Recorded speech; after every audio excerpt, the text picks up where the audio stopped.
kasih Bapa untuk pagi hari ini. Seberapapun kami yang Tuhan kasih kesempatan untuk boleh beribadah, kami boleh memuji, memuliakan Engkau, meninggikan nama Tuhan.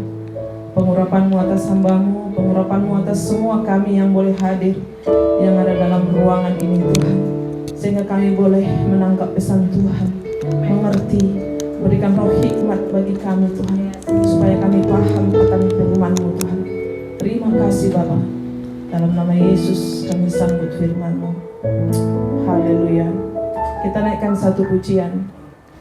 Waktu yang tepat, tak selalu Tuhan menjawab. Haleluya.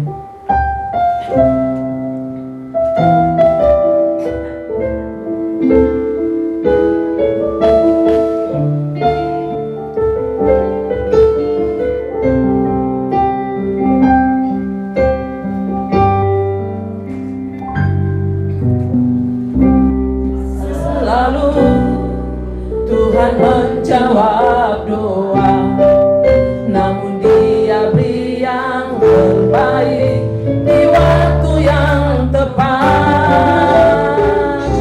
Izinkanlah Tuhan untuk bekerja, yang mustahil menjadi mungkin oleh karena percaya. Tak selalu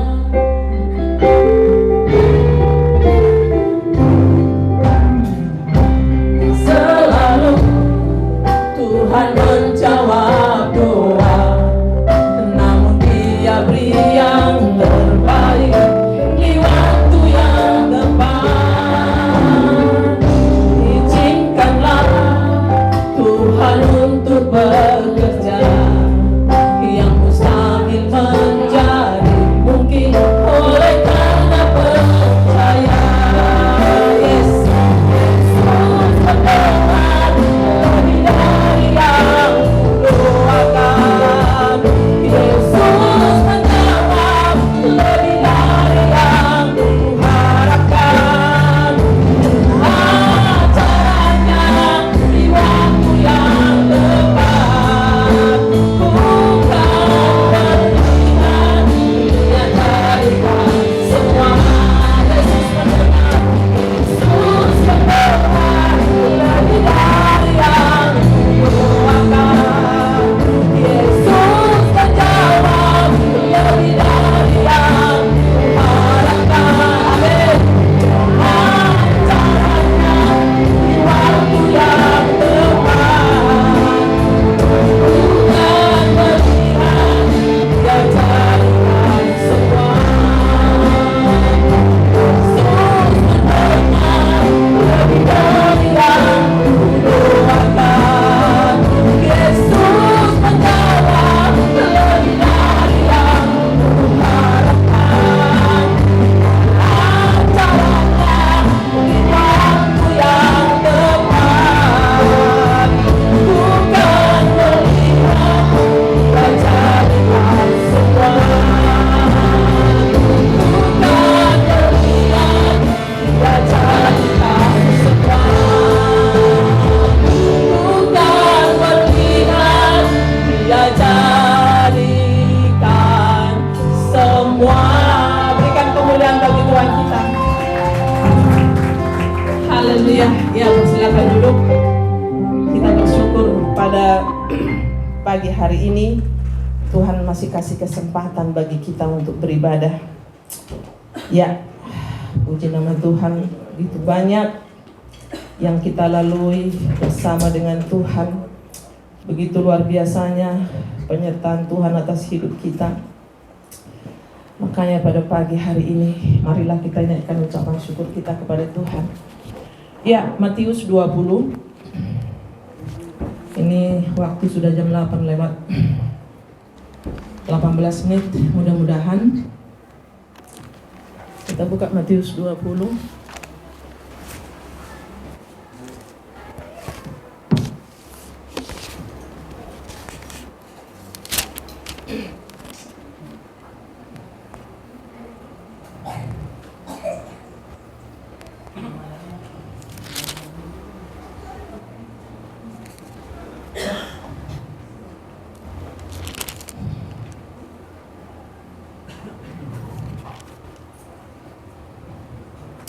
Ya, ayatnya cukup panjang, tapi ada yang mau saya ambil dari sini.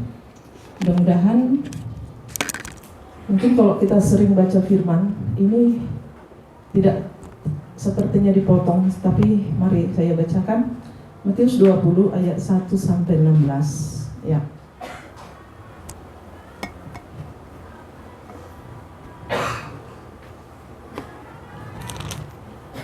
Perumpamaan tentang orang-orang upahan di kebun anggur.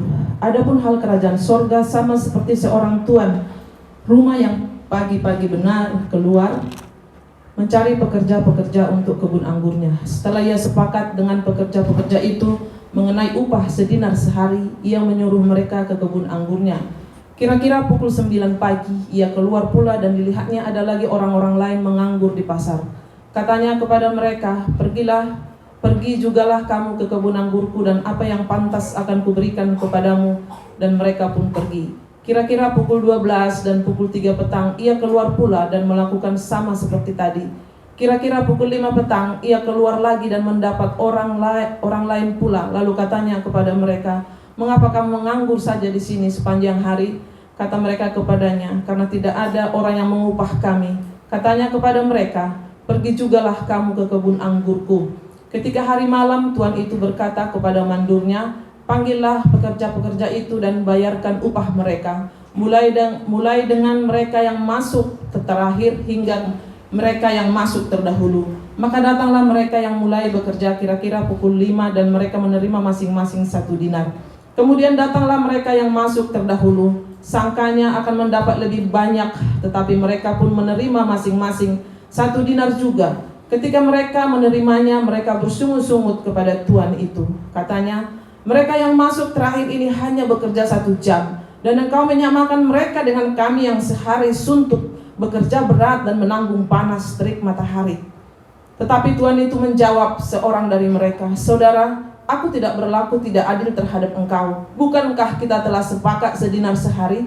Ambillah bagianmu dan pergilah. Aku akan memberikan kepada orang yang masuk terakhir ini sama seperti kepadamu. Tidakkah aku bebas mempergunakan milikku menurut kehendak hatiku? Atau iri hatikah engkau karena aku murah hati? Demikianlah orang yang terakhir akan menjadi yang terdahulu, dan yang terdahulu akan menjadi yang terakhir. Mungkin kita sudah sering membaca firman ini, tapi ini saudara, sebenarnya kalau kita baca ini ada rasa sesuatu dari dalam diri kita, apa yang kita rasakan, ya. Bagaimana, apakah kita yang tadinya setia, ternyata di endingnya kita rindu hidup kita happy ending bersama dengan Tuhan. Ada amin? Jangan karena suatu persoalan kita bisa berlari meninggalkan Tuhan. Nah, judul khotbah saya pada pagi hari ini, saya tersentak dengan sebuah judul. Ketika saya baca ini, mantap ini gitu kan. Iri hatikah engkau karena aku murah hati? Saudara, di ayat 15, iri hatikah engkau karena aku murah hati? Itu kata Tuhan di situ, saudara. Kita melihat ada ilustrasi yang saya baca di situ. Jadi seorang ayah mempunyai 2 anak, ya. Ini kayak Pak John, anaknya 2. Saudara, bapaknya bilang seperti ini ke anaknya yang pertama, kalau aku berikan dia 1 jeruk, kamu senang gak? Kalau papa berikan sama kamu, oh saya senang banget gitu kan. Tapi kalau aku berikan kepada abangmu 2, kamu gimana? Itu namanya nggak adil gitu. Tahu artinya itu, saudara? Itu nggak adil, papa. Kenapa dia 1 dan kenapa saya 1 dan dia 2? Saudara, sering di dalam kehidupan ini kita merasa diperlakukan tidak adil. Bayangkan kita tadinya tidak punya jeruk, tidak punya barang itu, tapi karena kita melihat orang lain diberkati lebih dari kita nggak bersyukur dengan barang yang 1 itu. Dan itulah penyakit manusia di antero dunia ini. Makanya firman ini menjadi jawaban di dalam hidup kita, saudara. Saya yang melakukan banyak, kenapa saya seperti ini? Kadang kita tidak menyadari, saudara. Padahal papanya bilang begini, tadi kamu punya jeruk enggak? Enggak. Sekarang kamu udah punya? Sudah. Kita lupa bersyukur, padahal tadinya itu tidak ada menjadi ada. Kita melihat orang diberkati, dia bilang, "Papa tidak adil. Tadi kamu punya barang tidak." Apa alasan kita untuk tidak bersyukur dengan yang ada ini? Nah, inilah saudara, di sini dikatakan betapa mengerikan di dalam hidup ini, di dalam pelayanan, di dalam melayani saudara. Yang terbelakang bisa menjadi terdahulu, yang terdahulu bisa menjadi terbelakang. Ini yang mengerikan. Ini alarm bagi kita sebagai anak-anak Tuhan di dalam zaman yang semakin hari tidak menentu ini, saudara. Ya, mari kita persiapkan hati kita. Ya, katakan di situ, memang dalam dunia ini itulah yang terjadi. Tapi jangan kita iri kepada jadi sedih kita memperoleh yang satu ini. Contoh, kita ada mobil, ya kan, atau motor lah. Mungkin motor kita itu motor bikinlah Vario. Terus yang satu beli ini, lupa bersyukur dengan yang satu ini karena melihat motor, wah bagus banget. Padahal saudara, inilah kapasitas kita. Demikian dengan tuntutan mereka di sini, saudara. Aku bekerja dari pagi, tapi apa yang terjadi, saudara? Apa alasan karyawan itu yang bekerja itu, buruh itu untuk menuntut kepada tuannya? Makanya dikatakan, iri hatikah engkau karena aku murah hati? Makanya dikatakan di ayat lain, saya lupa di mana ayatnya, aku akan bermurah hati kepada siapa aku mau memberi. Itu kapasitas kita masing-masing yang Tuhan melihat kapasitas kita masing-masing dalam hidup ini. Penyakit iri hati paling mengerikan di akhir zaman ini.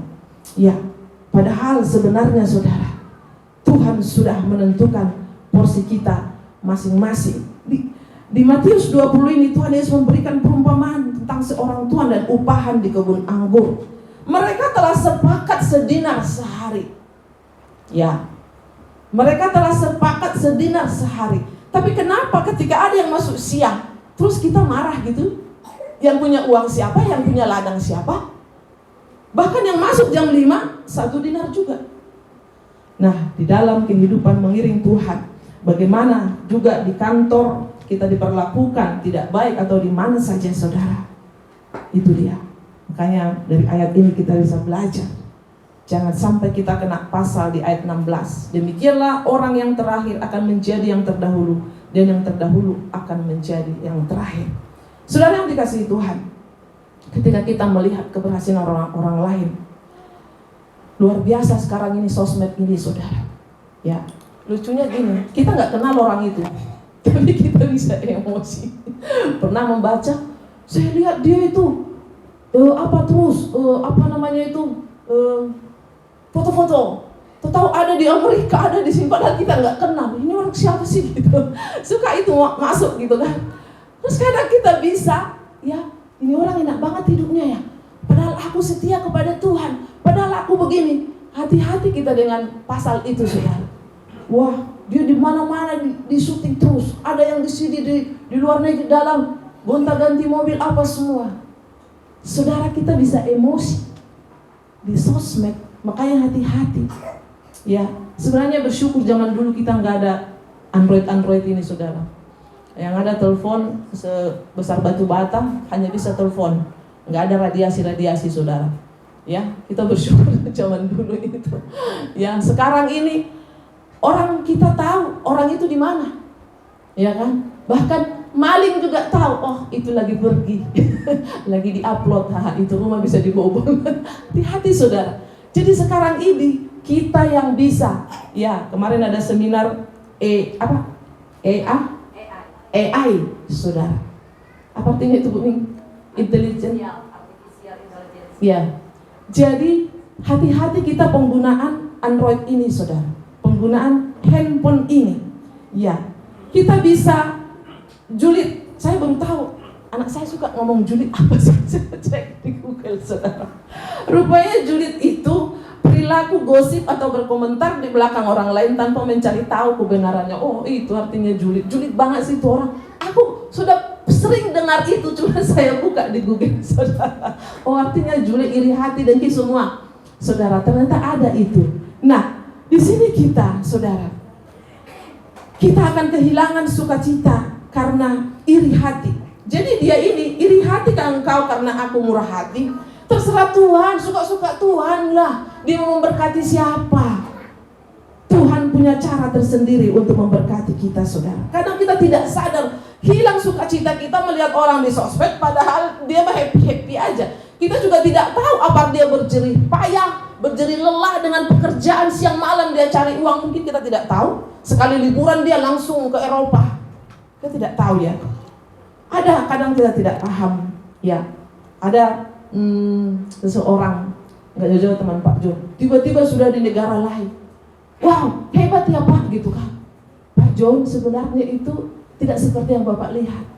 Jadi ada berapa tur yang mau berangkat, tiba-tiba nutup hanya dibutuhkan sekian duitnya, gitu, padahal ke luar negeri. Jadi mereka kurang 2 orang lagi, jadi masukkan, jadi hanya bayar berapa gitu, saudara. Jadi kadang kita tidak tahu sebenarnya yang terjadi, kita udah julid duluan. Itu rupanya artinya julid, saya pikir iri ya, tapi kayaknya berlebihan, saudara. Katakan di sini dari ayat itu tadi, dia marah, saudara. Dia pikir mereka masuk terakhir ini hanya bekerja 1 jam. Engkau menyamakan mereka dengan kami yang sehari suntuk, bekerja berat dan menanggung panas. Saudara yang dikasihi Tuhan, Tuhan sudah memberikan kapasitas yang luar biasa bagi kita. Tahu akibatnya apa? Kalau kita iri hati hanya akan membawa kepada kekacauan. Kita buka Yohanes 3 ayat 16. Apa akibatnya, saudara, jika kita berlama-lama di situ? Yohanes 3 ayat 16. Sebab di mana ada iri hati dan mementingkan diri sendiri, di situ ada kekacauan dan segala macam perbuatan jahat. Ya, mari cek and recheck hati kita pada pagi hari ini. Aku iri kali ya. Bisa terjadi, saudara. Hati kita ini hanya kita dengan Tuhan yang tahu. Di Yeremia dikatakan betapa liciknya hati. Ya, betapa liciknya hati. Kalau nggak salah, Yeremia berapa itu ya? Yeremia 17 bisa dibuka? Yeremia 17 ayat 10 mungkin.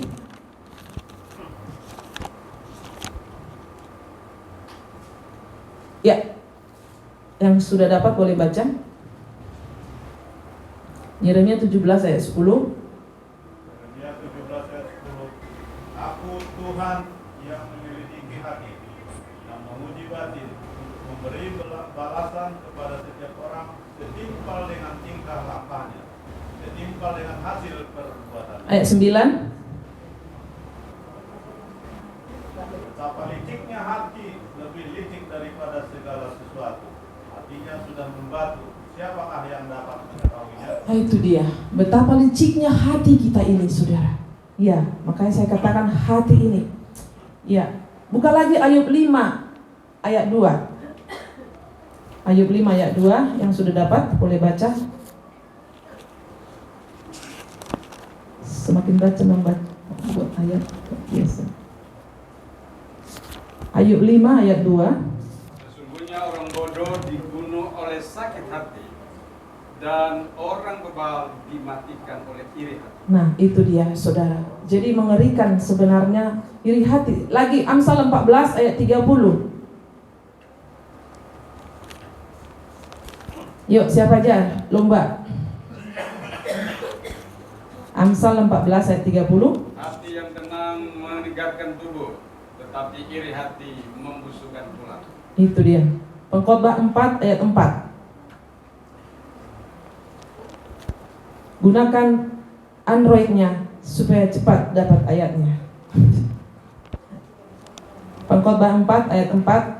Dan aku melihat bahwa segala jerih payah dan segala kekeraman dalam pekerjaan adalah jerih hati seseorang terhadap yang lain.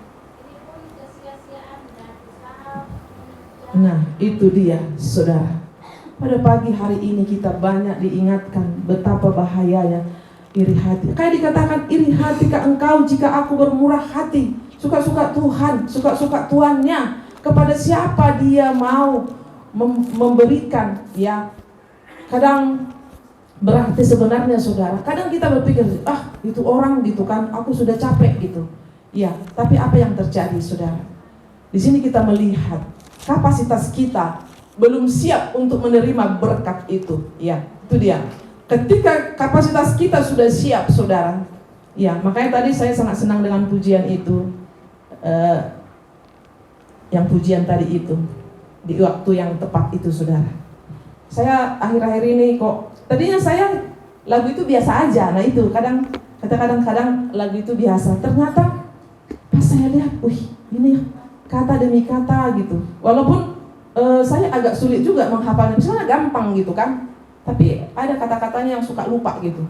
Iya. Yesus mendengar lebih dari yang kita doakan, saudara. Ada amin? Ya, puji nama Tuhan. Dalam surat Paulus kepada jemaat di Korintus, saudara, jika kita masih, hidup kita masih dipenuhi iri hati, kita masih manusia duniawi. 1 Korintus 3 ayat 3. Bisa buka 1 Korintus 3 ayat 3. 1 Korintus 3 ayat 3, demikian firman Tuhan.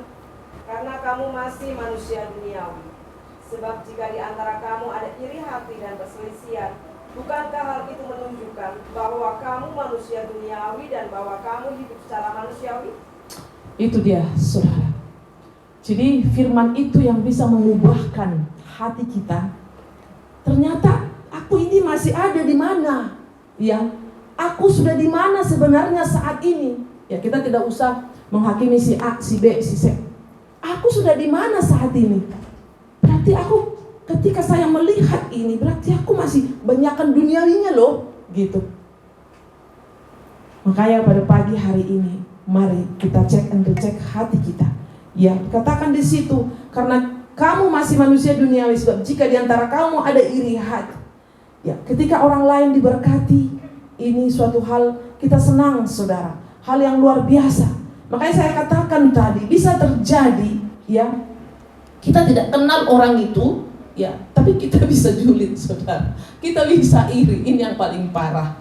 Ya, karena di Facebook itu saya lihat nongol-nongol. Walaupun sebenarnya saya tadinya nggak mau punya Facebook, karena urusan ini ya perlu juga ternyata diupload suatu saat tahun depan kita akan lihat, oh iya ini pelayanan kita. Apalagi kemarin 21,5 tahun itu online setiap jam 8 malam. Saudara mau tak mau, jadi saya bisa tadinya gaptek sekali, apapun tidak bisa, saudara. Tapi saya belajar ternyata penting juga gitu.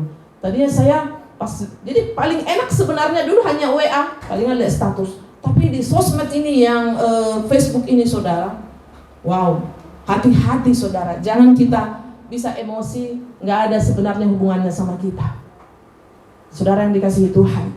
Jadi apa dong solusinya? Ya pasti ada dong solusinya. Ya, kita buka Roma 12 ayat 2. Sudah tahu ayatnya itu ya? Yang sudah dapat boleh baca?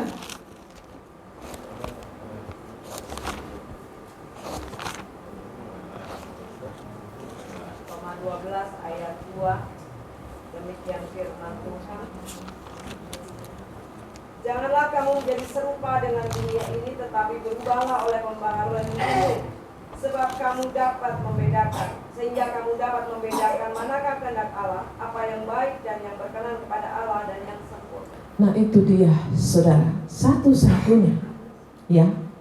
Janganlah kamu menjadi serupa dengan dunia ini, tetapi berubahlah oleh pembaharuan budimu, sehingga kamu dapat membedakan manakah kehendak Allah, apa yang baik dan berkenan kepada Allah dan yang sempurna, saudara. Di dalam hidup ini, baik belum tentu benar, benar sudah pasti baik, saudara. Nah di dalam dia baik kok, bagus kok, di situ sering kita anak Tuhan bisa terjebak, saudara. Hati-hati di dalam pergaulan, oh temanku itu baik, tapi hati-hati kita bilang baik, tapi belum tentu benar. Karena dalam dunia ini, saudara, kalaupun berbohong itu baik, katanya berbohong demi kebenaran. Nah itu dia. Membahas-bahas yang seperti ini, saudara, yaitu harus dalam sesi diskusi, saudara. Biasalah bu, bohong-bohong dikit. Nah itu dia. Kan baik itu bu, daripada aku begini gitu. Hati-hati seperti itu. Sebenarnya Tuhan akan menyertai kita. Dia akan berjaga di pintu bibir kita. Ketika memang kita tidak ada niat untuk berbohong, ketika kita tidak niat jahat, saudara, Tuhan selalu memberikan jawaban yang benar di mulut kita. Ada amin? Jadi jangan takut, nanti saya dipecat Bu. Tidak akan dipecat. Kalaupun ada dipecat saudara, pasti ada Tuhan kasih yang terbaik saudara. Makanya di dalam dunia ini memang sangat mengerikan. Jadi gimana dong? Jangan kamu menjadi serupa dengan dunia ini, tetapi berubahlah oleh pembaharuan budimu, sehingga kamu dapat membedakan saudara. Ya, ini hal yang luar biasa. Berubahlah oleh pembaharuan budimu, sehingga kamu dapat membedakan manakah kehendak Allah, apa yang baik dan yang berkenan kepada Allah dan yang sempurna. Kita pasti tahu kalau kita sedang membangun hubungan dengan yang punya surga saudara. Kan hidup ini sebenarnya kerajaan Allah dan kerajaan dunia. Kita lebih memilih mana? Ya, mau yang kekal atau yang sementara? Di sini saudara, kita harus berjuang di dalam dunia ini. Mau yang kekal atau yang sementara? Orang melihat yang instan, saudara. Seorang anak kasih coklat dan kasih uang, dia pilih coklat karena ini instan, langsung dimakan. Padahal orang yang berhikmat, dia ambil uang. Kenapa? Dengan uang bisa beli coklat dan lain-lain. Itulah contoh yang simpel sebenarnya. Sering kita itu hanya yang mau instan saudara. Dan mempertahankan integritas. Sebagai anak-anak Tuhan itu sekarang banyak hamba Tuhan saudara. Apalagi di corona ini saudara. Apapun bisa dilakukan. Jangan bilang. Saya tidak tahu fakta yang sebenarnya. Tapi teman saya cerita. Bu, puji Tuhan, gereja ibu masih bertahan. Kenapa? Saya katakan, banyak loh Bu gereja yang tutup. Saya bilang, saya nggak pernah dengar info itu. Saya tahu, saya lihat sendiri. Karena saya satu gedung dengan mereka di mall seperti itu. Operasionalnya tidak menutupi lagi saudara. Karena banyak usaha dari jemaat itu juga ini oleh. Kita bersyukur Philadelphia masih bisa ibadah sampai saat ini. Apakah hati kita, mata kita tetap tertuju kepada Tuhan? Karena gereja ini dibangun dengan lutut berdoa. Ada Pak Poli di sini, ya Pak Poli ya. Masih ingat dulu kita berdoa? Getia itu dulu sebesar masih bayi. Jadi ditaruh di meja. Mama Getia ini berdoa sama Pak Poli. Jadi Pak Poli ini bukan orang baru, stok lama sebenarnya. Karena pindah agak jauh saudara. Itu saudara. Makanya Tuhan, kita masih ada enggak? Saya selalu ingat kata pemimpin komsel saya ketika kami berpisah dari Medan. Dak, saya mau lihat kamu 20 tahun lagi, apakah kamu masih ada dalam Tuhan? Saudara, dia lacak Facebook saya dan dapat. Dak, kamu sekarang masih melayani. Ya puji Tuhan Kak, masih melayani. Akhirnya kami bentuk komsel. Saudara yang dikasihi Tuhan, kemanapun Tuhan mengirim kita. Pertemuan kami dengan Pak Poli lagi, ternyata Pak Poli tetap di dalam Tuhan.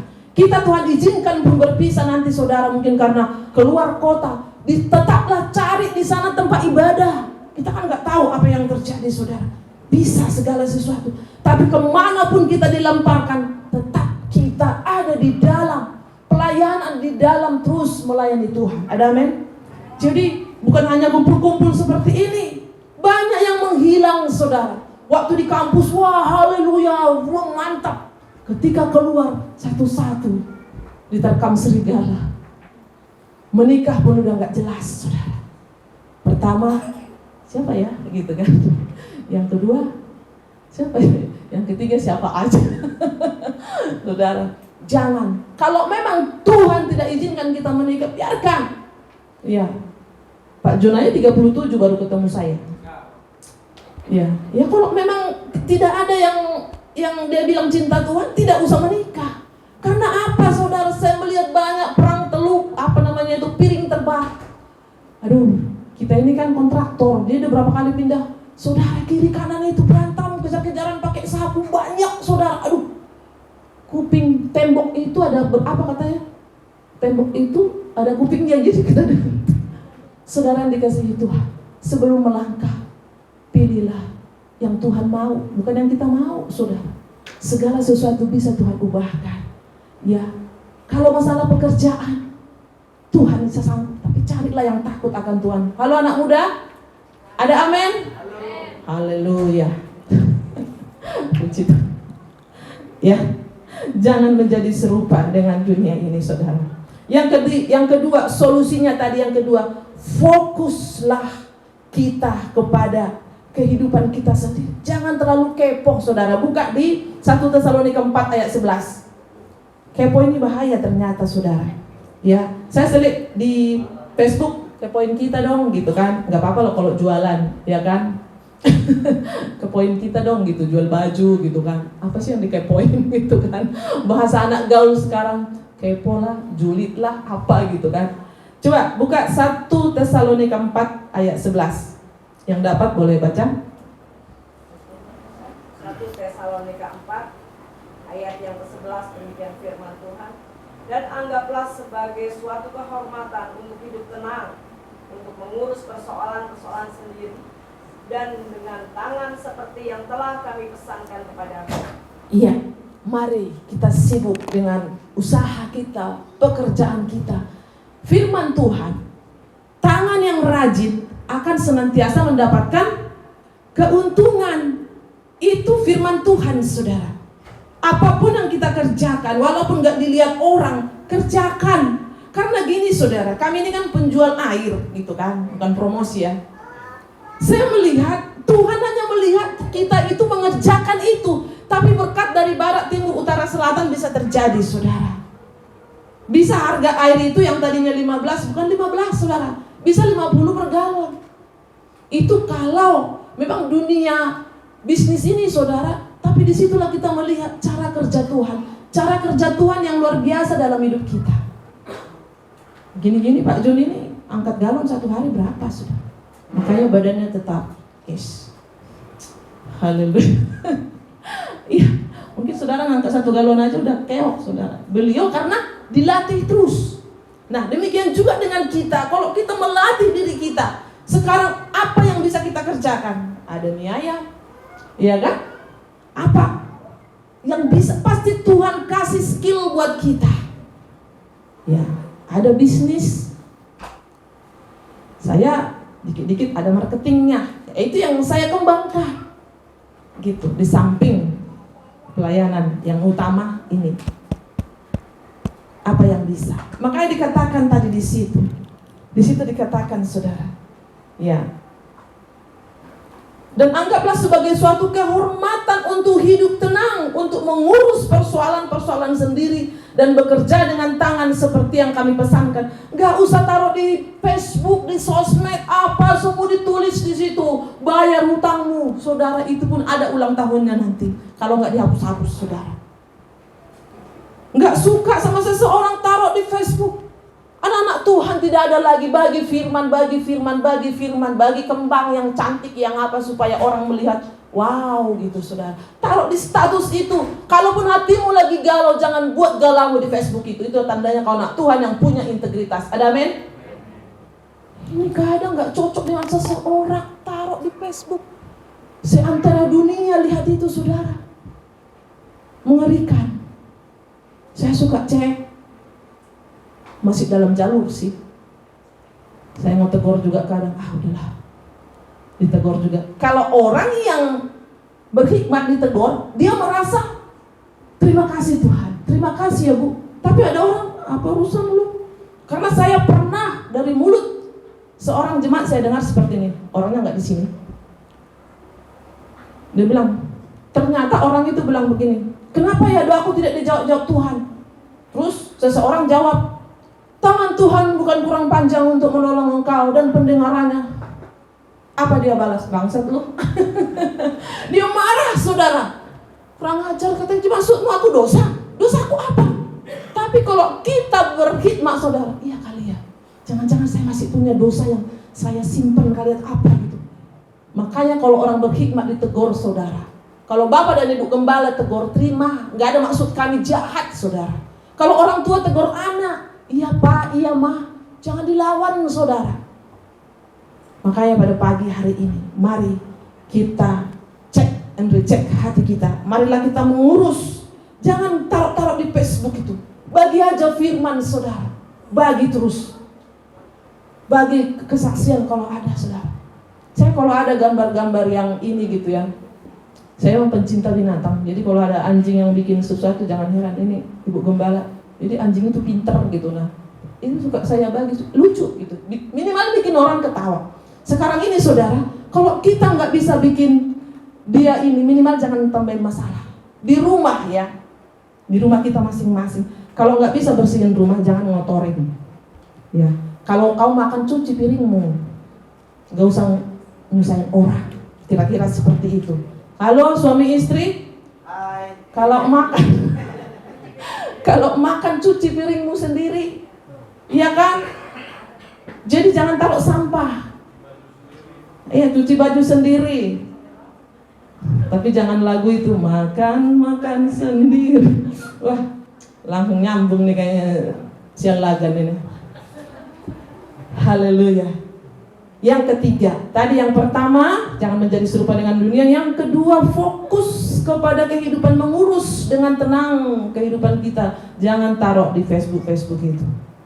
Percuma saudara, iblis ketawa. Orang yang gak suka sama saudara, syukurin kata. Tapi kalau kita bagi firman, aku kasar sama dia, tapi firman Tuhan yang, akhirnya dia bertobat saudara, dia gak mau lagi.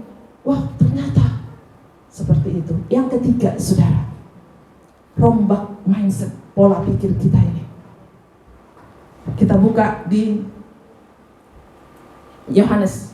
Ya, mudah-mudahan ya waktu tinggal berapa menit lagi. Yohanes 5.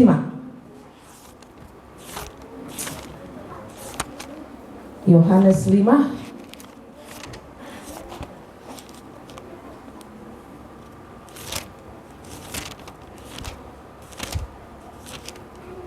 ya, saya bacakan.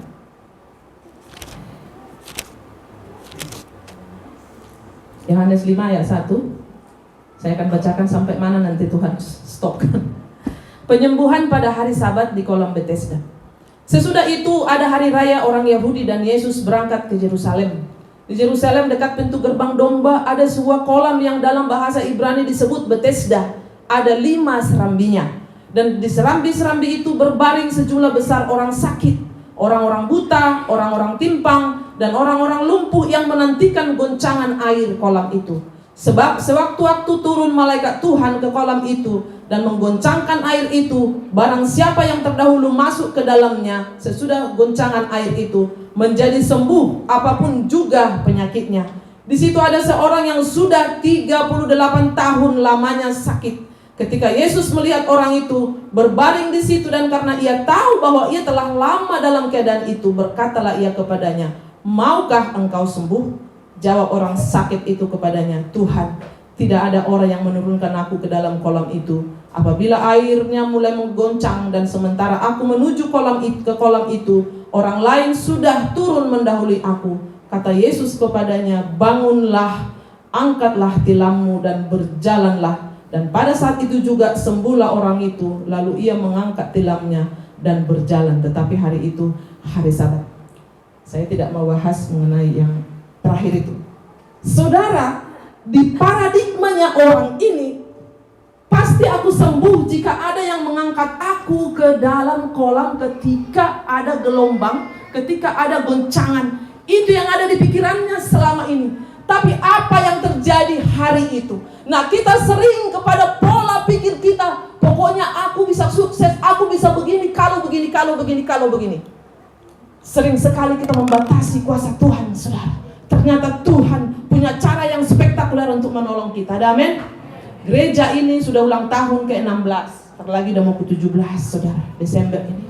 Saya melihat dengan logika, tidak akan ada sampai saat ini kalau bukan karena kalau kita mengikuti rencana kita, udah hampir pulang dulu, udah hampir pulang kampung, tapi Tuhan punya mau, saudara.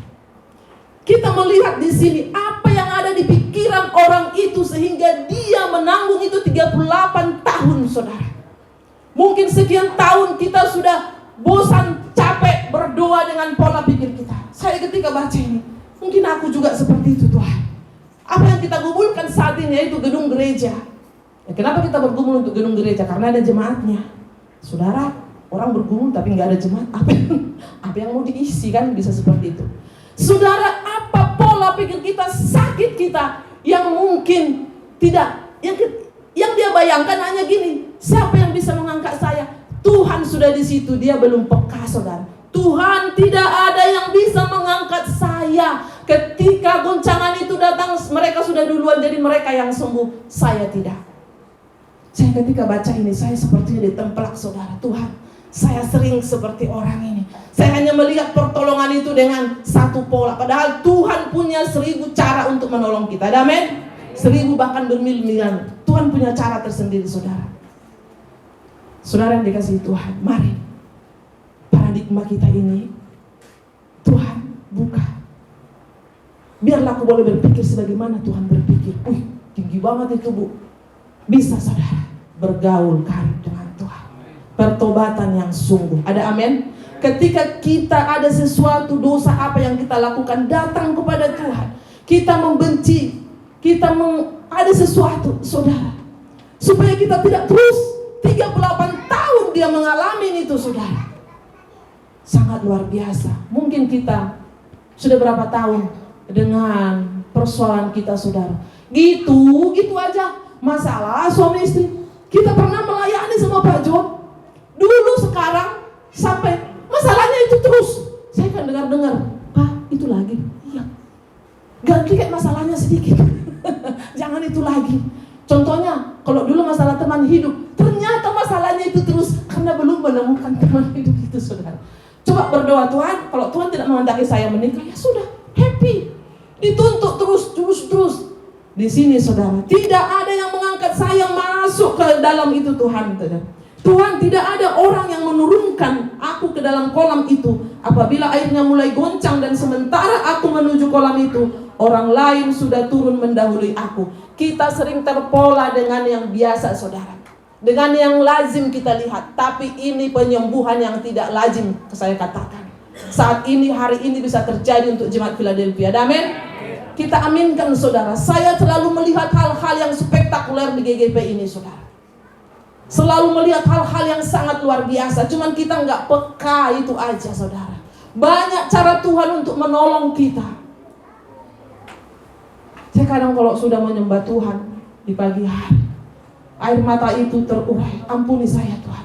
Kenapa ya? Kita kadang sering seperti bangsa Israel. Udah ditolong Tuhan hari ini, besok beda lagi. Udah dikasih mana, baru sungut-sungut lagi.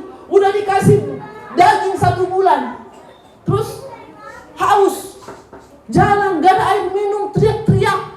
Saudara, hari demi hari, saya juga ada di situ. Sering saya, Tuhan, ini udah mepet, ini udah ini.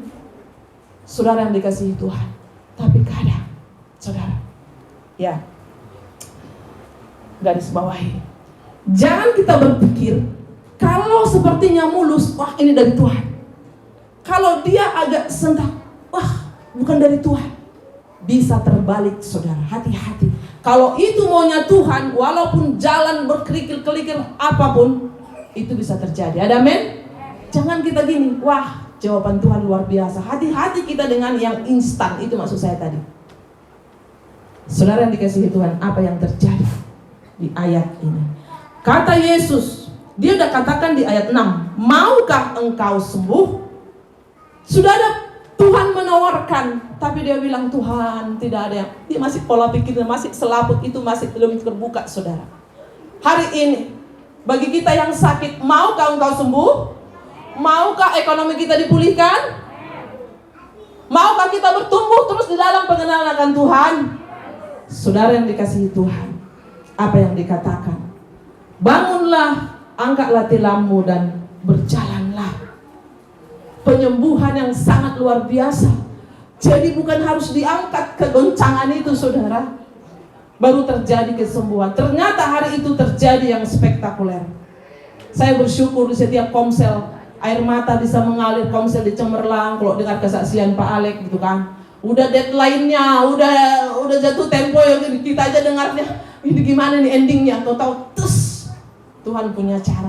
Tuhan sebenarnya sedang mengajari kita untuk tidak yang lazim, saudara. Ada amin? Kadang kita kan mengerjakan sesuatu, ternyata itu hanya sebenarnya batu loncatan. Ada yang Tuhan mau lebih dari situ. Saudara, ketika kita menghadapi berbagai persoalan hidup, ingatlah ayat ini. Tuhan punya cara untuk menolong kita dengan caranya yang ajaib. bukan harus diangkat ke goncangan. Jadi pola pikir kita kadang gini, pokoknya kalau nggak ada yang angkat saya ke situ, saya tidak sembuh. Pokoknya kalau saya jalankan ini, ekonomi saya tidak akan jalan. Mungkin saya begini. Kita membatasi sehingga tidak terjadi mukjizat. Ada amin? Makanya pada pagi hari ini, mari saudara, bangunlah, angkatlah tilammu dan berjalanlah. Dan pada saat itu juga sembuhlah orang itu, lalu ia mengangkat tilamnya dan berjalan. Dia sembuh dulu dong, baru bisa ngangkat tilamnya. Jadi bukan angkat tilam dulu.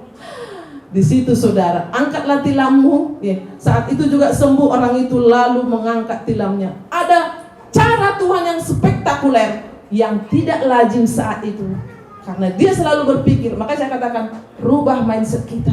Saya sekarang gini, Tuhan, aku mau cara Tuhan. Ya, kita sedang berdoa untuk gedung gereja. Kita kan berdoa, kumpulin uang pembangunan gitu. Sampai kapan kita ngumpulin itu? Kalau mau dipikir. Tapi Tuhan punya cara. Lihat 2024. Ya. Ada amin? 2024 kita doakan. Wah, dari mana caranya? Tapi yang mau kasih pembangunan kasih aja juga ya. Ya, maksudnya tetap dilakukan semua. Iya, itu dia. Makanya pada pagi hari ini yang bisa saya bagikan. Yang pertama tadi, jangan menjadi serupa dengan dunia ini. Yang kedua, fokus untuk mengurus masalah-masalah pribadi. Jangan di sosmed itu saudara. Yang ketiga, rubah mindset kita. Tuhan punya bermiliaran cara untuk menolong kita. Ada amin? Puji Tuhan. Saya undang penyanyi juga ya, singers ya.